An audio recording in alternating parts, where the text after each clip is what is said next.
Les habla Danilo Antón, geógrafo.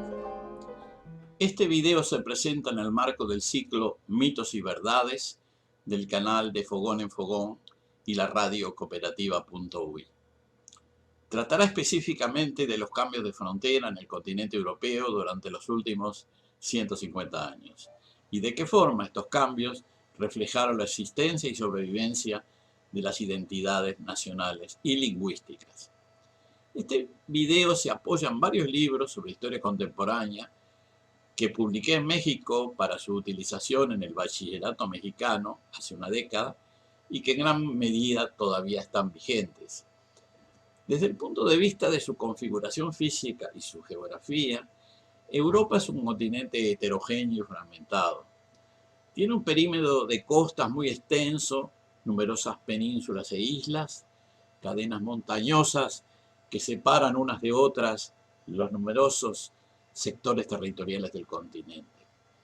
A todo esto se agrega una gradación climática desde ambientes fríos y templados fríos en su fachada septentrional a templados cálidos en sus costas, islas y penínsulas meridionales. Esta geografía determina que en sus diferentes ambientes, durante sucesivas etapas históricas, se hayan asentado pueblos diversos, que a su vez, debido a su relativo aislamiento, fueron acentuando sus identidades tanto desde el punto de vista de las actividades productivas como de sus culturas y particularidades lingüísticas. De todas maneras, el aislamiento relativo de sus múltiples sectores no fue un obstáculo definitivo para que ejércitos provenientes de otras regiones de Europa o de otros continentes avanzaran y a menudo conquistaran e incluso colonizaran ciertas zonas habitadas por otros pueblos desde tiempos anteriores. A estas conquistas y colonizaciones se agregaron migraciones voluntarias o forzadas que cambiaron la composición étnica de las unidades territoriales del continente. Todos estos cambios se expresaron a través de la creación, consolidación y dinámica histórica de los numerosos estados que formaron, modificaron, unieron, dividieron e incluso desaparecieron en los últimos 2 o 3 milenios. Al cambiar la configuración política del continente, inevitablemente se modificaron sus fronteras, que en muchos casos significaron uno de los rasgos diferenciadores de sociedades adyacentes. Todo esto para señalar que a fines del siglo XIX se habían definido un cierto número de estados, algunos de formación antigua y otros de constitución reciente. A la vez estaban más o menos configuradas las identidades culturales y lingüísticas en la mayor parte del continente, que si bien experimentarían algunas variaciones, no son demasiado diferentes de la distribución geográfica actual. El mapa político de 1880, para tomar una fecha inicial de referencia, muestra varios imperios coloniales de formación más antigua: España, Francia, el Reino Unido, Rusia, el Imperio Otomano y Portugal. Después había 3 potencias de formación reciente: el Imperio Austrohúngaro, el Reino de Italia y el Imperio de Alemania, y varios estados con una historia colonial en proceso de declinación: Holanda, Bélgica, Dinamarca y Suecia. La geografía política de esa época se completaba con estados que habían logrado confirmación de sus independencias en tiempos recientes, como Grecia, Rumania, Bulgaria y Serbia, y la antigua Confederación Helvética, que supo mantenerse independiente, ejerciendo una neutralidad muy conveniente en ese continente conflictivo. Las potencias principales habían englobado en su territorio varias identidades culturales, particularmente lingüísticas. Por ejemplo, catalanes, vascos y gallegos en España, bretones, alsacianos, provenzales y corsos en Francia, irlandeses, escoceses y galeses en el Reino Unido, checos, eslovacos, croatas y serbios en el Imperio Austrohúngaro, bielorrusos, finlandeses, ucranianos, lituanos y polacos en la Rusia zarista, solo para mencionar los principales. Estas fronteras no duraron mucho tiempo. Poco más de 30 años después se produjo un enfrentamiento entre 2 bloques de poderes europeos que dio lugar a una guerra sangrienta, conocida como la Primera Guerra Mundial, y que culminó modificando la geografía política, incluyendo gran parte de sus fronteras. Por supuesto, produjo migraciones causadas por los cambios de las fronteras, como es el ejemplo de la derrota del ejército ruso zarista en la Primera Guerra Mundial en su frente occidental, que obligó a migración de centenares de miles de rusos hacia el este.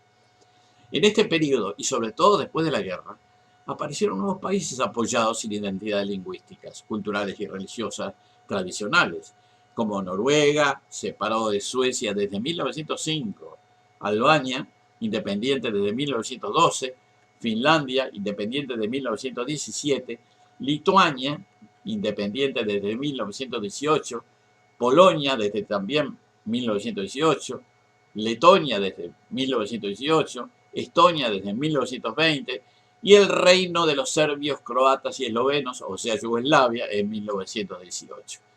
Luego de esta gran guerra que estableció una geografía diferente, ligeramente coincidente con las identidades nacionales, terminó un periodo durante los años que precedieron la Segunda Guerra Mundial y durante esta propia guerra.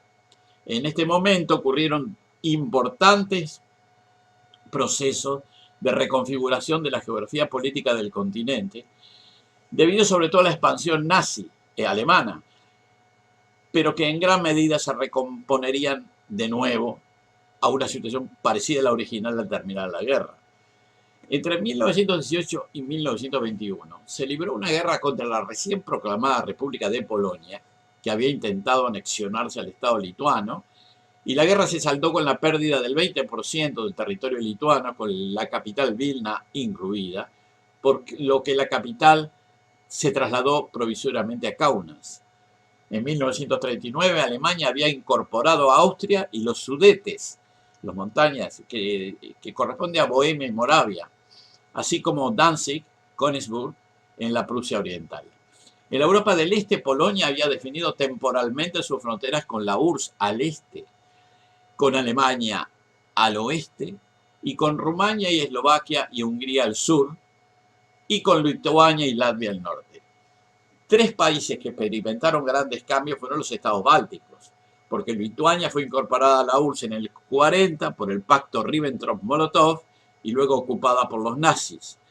El ejército rojo tomó Lituania y por el Tratado de Potsdam se volvió a incorporar a la Unión Soviética en 1945. Por su parte, Letonia tuvo un proceso parecido. Se incorporó a la URSS en el 40, luego ocupada por los nazis, y después el ejército rojo ocupó Letonia y Letonia se volvió a incorporar a la URSS en 1945. El mismo proceso se dio en Estonia, que fue incorporada a la URSS en el 40, ocupada por Alemania inmediatamente después, y en el 44 fue ocupada por el Ejército Rojo para volver formalmente a ser parte de la Unión de Repúblicas Soviéticas y Socialistas. Como he ido señalando anteriormente, el mapa de Europa a fines de la década del 50 se había modificado sustancialmente, con la Unión Soviética expandida en su territorio, aprovechando las ganancias territoriales gracias al triunfo bélico, a lo que se agregaban varios países más en su esfera de influencia: Rumania, Bulgaria, Polonia, Checoslovaquia, Hungría y Alemania Oriental, que estaba formada por la antigua Prusia, que había caído en manos del Ejército Rojo durante la derrota del nazismo.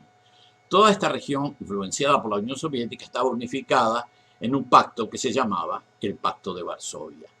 En la porción occidental de Europa permanecieron como estados liberales Francia, el Reino Unido, Italia, el Benelux, o sea, Bélgica, Holanda y Luxemburgo, Suiza, la República Federal Alemana, los países escandinavos, en cierta medida los regímenes dictatoriales de España y Portugal, y del otro lado del Atlántico el apoyo, que había sido militar en la guerra de los Estados Unidos y Canadá. A ese periodo se le denominó la Guerra Fría por los diversos enfrentamientos en los dos bloques en varias áreas del mundo que no se expresaron con violencia en los propios países europeos. A fines de la década de 1980 y durante la década de 1990, nuevamente se produjeron profundos cambios en la geografía política del continente. A partir de la disolución de la Unión Soviética en 1991, se independizaron de la antigua Federación Soviética Ucrania, Bielorrusia, Lituania, Letonia, Estonia, Moldavia, Armenia y Azerbaiyán. Y por supuesto la Federación Rusa. Yugoslavia, que en gran medida funcionaba como un estado neutral, se fue disolviendo gradualmente en la década del 90 en un proceso que adecuadamente se llama balcanización. Se llamaba balcanización antes y se sigue llamando balcanización después, porque ocurre en los Balcanes, la península de los Balcanes. Bueno, a raíz de esta balcanización de Yugoslavia surgieron 7 estados independientes. Primero se declararon independientes Eslovenia y Croacia, que están al noroeste del país, del territorio, en junio del 91. Macedonia en la otra punta, en el este, en septiembre del 91. Luego de una sangrienta guerra obtuvo la independencia Bosnia-Herzegovina en el 92. Montenegro, que estaba federada con Serbia, tuvo su independencia en el año 2006. Y finalmente, luego de una otra sangrienta guerra, se independizó Kosovo en 2008 con la oposición de Serbia y Rusia. Un cambio pacífico fue experimentado por Checoslovaquia con la separación de sus dos partes principales, constituyentes, lo que se llama la Revolución del Terciopelo, The Velvet Revolution. Se formaron la República Checa, abarcando Bohemia y Moravia, con su capital en Praga, y Eslovaquia al este con su capital en Bratislava. Nuevos intentos de constituir nuevos estados en la década de 2010 no dieron sus frutos. Son los casos de los movimientos independentistas catalán en España y escocés en el Reino Unido. Faltaría agregar, y no es el objeto de esta charla, que los estados europeos occidentales se constituyeron en un bloque político-económico denominado Unión Europea, constituido por 27 países. Pero eso es otra historia.